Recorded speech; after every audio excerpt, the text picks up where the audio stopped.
সেরা কামব্যাকের গল্পটি এই মহানায়কের নামেই লেখা আছে। শেষ 5 মিনিটে দুর্ধর্ষ 3 গোলে অবদান রেখে সে বুঝিয়ে দিয়েছিল ফুটবল তার পায়ের জাদু। সেদিন অবাক হয়েছিল মাঠে থাকা হাজার হাজার দর্শক, কোচ, এমনকি সতীর্থ লিওনেল মেসিও। সবাই অবাক হয়ে তাকিয়েছিলেন ব্রাজিলিয়ান এই সুপারস্টারের দিকে। কি হয়েছিল সেদিন? 5 মিনিটে নেইমার কি করেছিল? কেনই বা এই সময়টাকে বলা হয়ে থাকে ইতিহাসের সেরা কামব্যাক? চলুন বিস্তারিত দেখি। উয়েফা চ্যাম্পিয়ন্স লিগের রাউন্ড 16 কোয়ার্টার ফাইনালের লক্ষ্যে মাঠে নেমেছিল পিএসজি বনাম বার্সেলোনা। নেইমার, মেসি, সুয়ারেজের মতো পাকা পাকা তারকা থাকতেও প্রথম লেগে পিএসজি 4-0 ব্যবধানে হারিয়েছিল বার্সাকে। অর্থাৎ দ্বিতীয় লেগে বার্সাকে ম্যাচ জিতে করতে হবে 5টি গোল। সবাই হাল ছেড়ে দিয়েছিল। স্বাভাবিকভাবে এমন ব্যবধানে ম্যাচ জিতা সত্যি অসম্ভব, কিন্তু সেদিন ব্রাজিলের এক নায়ক বলেছিল এটা সম্ভব, আমরা এটা করে দেখাবো। যেভাবেই হোক না কেন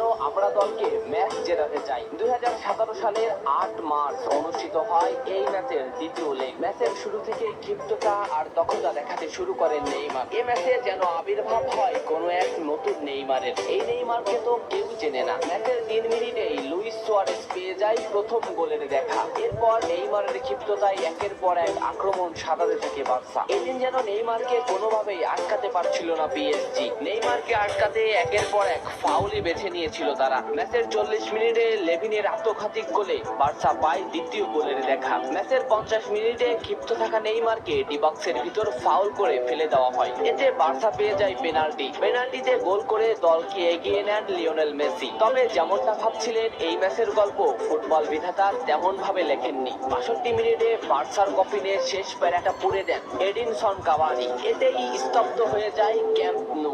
আশা ছেড়ে দেন বার্সা কোচ লুইস এনরিকে। শুধু কি তাই, স্তব্ধ হয়ে যান লিওনেল মেসিও। তবে সেদিন একজন দমে যায়নি। নামটা কি কমেন্ট করে জানান। বার্সা গোল হজমের পর লিওনেল মেসি ম্যাচের সম্পূর্ণ দায়িত্ব দেন নেইমারের উপর। আবারও শুরু হলো খেলা। ডি বক্সের বাইরে নেইমারকে ফাউল করে ডি মারিয়া। এই পজিশনে 88 মিনিটে বার্সা একটা ফ্রি কিক পায়। তবে এই ফ্রি কিকের দায়িত্ব নেইমারের কাছে বুঝিয়ে দেন মেসি। শট করেন নেইমার এবং করেন অসাধারণ গোল। এই ফ্রি কিকটা বার্সার ইতিহাসের সেরা ফ্রি কিকের একটি হয়ে রয়েছে। এর 2 মিনিট পর সুয়ারেজকে আঘাত করে পেনাল্টি পায় বার্সা। পেনাল্টি নিতে আসেন নেইমার জুনিয়র। সেদিন বার্সা নেইমারের উপরই আস্থা খুঁজে পেয়েছিল। পেনাল্টিতে অসাধারণ গোল করেন নেইমার। এমন পরিস্থিতিতেও 5 গোল করে ম্যাচ সমতা এনেছে বার্সা। এর কিছু সময়ের পরে চলে আসে সেই মার্টিন রোখন। ম্যাচের এই মোমেন্টটা লক্ষ্য করুন। ডি বক্সের কিছুটা সামনে নেইমারের পায়ে বল। নেইমারকে আটকাতে গেল প্রতিপক্ষের এটি খেলোয়াড়, কিন্তু